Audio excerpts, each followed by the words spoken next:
हम सभी लालची राजा मिदास की कहानी जानते हैं। उसके पास सोने की कमी नहीं थी, लेकिन सोना जितना बढ़ता वह और अधिक सोना चाहता। उसने सोने को खजाने में जम कर लिया था और हर रोज उसे गिना करता था। एक दिन जब वह सोना गिन रहा था तो एक अजनबी कहीं से आया और बोला, तुम मुझसे ऐसा कोई वरदान मांग सकते हो जो तुम्हें दुनिया में सबसे ज्यादा खुशी दे। राजा खुश हुआ और उसने कहा, मैं चाहता हूँ कि जिस चीज को छूऊं वह सोना बन जाए। अजनबी ने राजा से पूछा, क्या तुम सचमुच यही चाहते हो? राजा ने कहा, हाँ। तो अजनबी बोला, कल सूरज की पहली किरण के साथ ही तुम्हें किसी चीज को छूकर सोना बना देने की ताकत मिल जाएगी। राजा ने सोचा कि वह सपना देख होगा, ये सच नहीं हो सकता। अगले दिन जब राजा नींद से उठा तो उसने अपना पलंग छुआ और वह सोना बन गया। वह वरदान सच था। राजा ने जिस चीज को छुआ वह सोना बन गई। उन्होंने खिड़की के बाहर देखा और अपनी नन्ही बच्ची को खेलते पाया। उसने अपनी बिटिया को यह अजूबा दिखाना चाहा और सोचा कि वह खुश होगी। लेकिन बगीचे में जाने से पहले उसने एक किताब पढ़ने की सोची। उसने जैसे ही उसे छुआ वह सोने की बन गई। वह किताब को पढ़ न सका। फिर वह नाश्ता करने बैठा। जैसे ही उसने फलों और पानी के गिलास को छुआ वे भी सोने के बन गए। उसकी भूख बढ़ने लगी और वह खुद से बोला, मैं सोने को खा और पी नहीं सकता। ठीक उसी समय उसकी बेटी दौड़ती हुई वहां आई और उसने उसे बाहों में भर लिया। वह सोने की मूर्ति बन गई। अब राजा के चेहरे से खुशी गायब हो गई। राजा सर पकड़कर रोने लगा। वह वरदान देने वाली अजनबी फिर आया और उसने राजा से पूछा कि क्या वह हर चीज को सोना बना देने की अपनी ताकत से खुश है।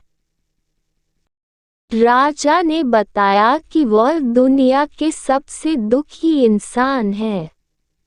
राजा ने उसे सारी बात बताई। अजनबी ने पूछा, अब तुम क्या पसंद करोगे, अपना भोजन और प्यारी बिटिया या सोने के ढेर और बिटिया की सोने की मूर्ति? राजा ने गिड़गिड़ाकर माफी मांगी और कहा, मैं अपना सारा सोना छोड़ दूंगा, मेहरबानी करके मेरी बेटी मुझे लौटा दो क्योंकि उसके बिना मेरी हर चीज मूल्यहीन हो गई है। अजनबी ने राजा से कहा, तुम पहले से बुद्धिमान हो गए हो और उसने अपने वरदान को वापस ले लिया। राजा को अपनी बेटी वापस फिर से मिल गई और उसे एक ऐसी सीख मिली जिसे वह जिंदगी भर नहीं भुला सका। एक बार उनके मन में अपने शिष्यों की परीक्षा लेने का विचार आया। उन्होंने अपने शिष्य दुर्योधन को अपने कक्ष में बुलाया और उससे कहा, वत्स एक काम करो, किसी अच्छे आदमी की खोज करो और उसे मेरे पास लेकर आओ। दुर्योधन ने कहा, ठीक है आचार्य, मैं अभी ही आश्रम से निकल जाता हूँ और अच्छे आदमी की खोज शुरू करता हूँ। दुर्योधन कुछ दिनों बाद वापस आश्रम लौटकर आया और आचार्य को बताया। आचार्य, मैंने पूरे ध्यान से हर जगह जाकर दूर दूर तक खोजा, लेकिन मुझे एक भी अच्छा आदमी नहीं मिला जिसे मैं आपके पास ला सकता। इस पर आचार्य ने कहा, ठीक है, तुम युधिष्ठिर को मेरे पास भेज दो। युधिष्ठिर जब आचार्य के पास आया तो उन्होंने उसे कहा, वत्स, एक काम करो, किसी बुरे आदमी की खोज करो और उसे मेरे पास लेकर आओ।